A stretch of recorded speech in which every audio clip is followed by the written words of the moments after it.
It's this way, quote, "This was an assassination attempt on Donald Trump, but I failed you. I tried my best and gave it all the gumption I could muster. It is up to you now to finish the job, and I will offer $150,000 to whomever can complete the job." Ruth allegedly wrote these words at least several months before September 15th, when he, prosecutors say, pointed a rifle in the direction of the former president as he was golfing.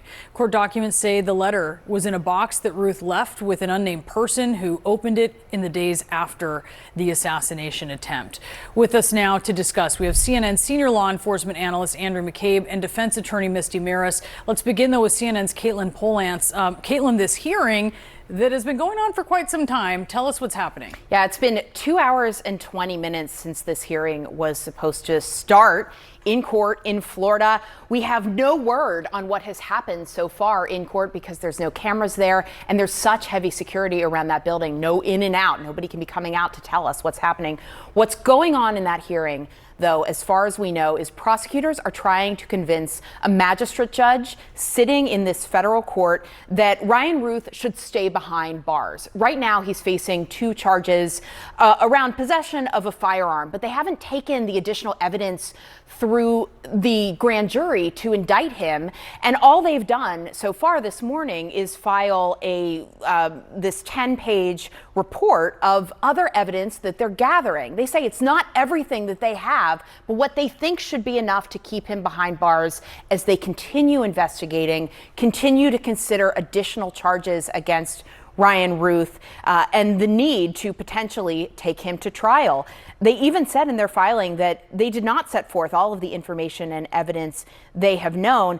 And prosecutors are very likely pointing out to the judge all of this other stuff they've found about Ryan Ruth, all of the planning he apparently did to place himself at Mar-a-Lago for quite some time, seemingly waiting for Donald Trump to arrive there. Kind of cell phone records indications that he was around Mar-a-Lago, that he was around the golf course, but also that he had his passport at the time, a Google search on one of 6 phones to try to figure out how to get to Mexico. There's so much in this filing. Tell us about it. Yeah, so 10 pages, they lay out what they found after he was apprehended and from a witness that contacted him. So after Ruth left the golf course, he made eye contact with the Secret Service agent at the 6th hole just before Donald Trump was coming up to that hole to play the round of golf. And in Ryan Ruth's car, after they stopped him on the interstate, he fled in the car. They found 6 cell phones, including one with a Google search of how to get from Palm Beach to Mexico. They found extra license plates. They also found a list of Trump appearances that he had had. And then they looked into his cell phones, and they show that he was around Mar-a-Lago for a full month before this incident occurred on September 15th. In addition to that, a witness reached out to law enforcement and said, before the 15th, Ryan Ruth dropped off a box at this witness's residence, at his home, and it had a lot of things in it, ammunition, a metal pipe, miscellaneous building material, tools, 4 more cell phones. So that's at least 6 cell phones in total that Ryan Ruth had collected and had at various times. And then that letter addressed to the world saying that it was an assassination attempt of Donald Trump that he was trying to make here. Yeah, and offering a sum to someone else to keep it going, which is just so alarming as he's putting that out there, with the environment that we see happening. Caitlin, thank you so much for the details. I want to bring in Misty and Andy to talk about this.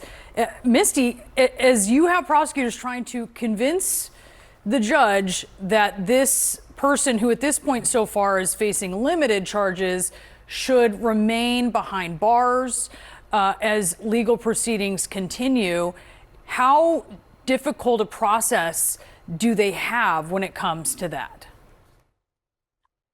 Prosecutors in this case, according to this detention memo that we saw, this is a case that's going to be more favorable to the prosecutors with respect to holding him. The reason being, what we're looking at in a detention hearing and what a judge is going to take into consideration falls really into 2 categories. One, is this person a flight risk? Well, we've learned from this memo that he was found with passports, travel documents. He was searching a path to Mexico, and he had already fled the scene right from the get-go. So as far as being a flight risk, there's a lot to add with respect to that argument. And then the other component, is this person a danger? And they're going to be looking at the fact that he had these guns. He was in possession of them illegally. Also, the letter that we saw, the fact that he's calling for basically a bounty if he was unsuccessful, that this was premeditated, that he was lying in wait. All of that is going to go into that bucket of whether he's a danger. And to Caitlin, she brings up a great point. There hasn't been a grand jury indictment yet. And what I think is happening right now, he's being held on a criminal complaint with respect to these gun charges. You're likely to see the indictment include more than just the gun charges, perhaps the federal crime of assassination attempt of a major political candidate. So a lot of moving parts, and that's likely why this hearing is a bit more extensive than we usually see at the bail part of the case. And Andy, we also learned a few more details. We'd already known some about how events played out on the day of September 15th on the golf course, but prosecutors revealed that Ruth had this direct line on the 6th hole green, which was the next hole that Trump would have played, presumably would have been standing still at some point doing that to putt.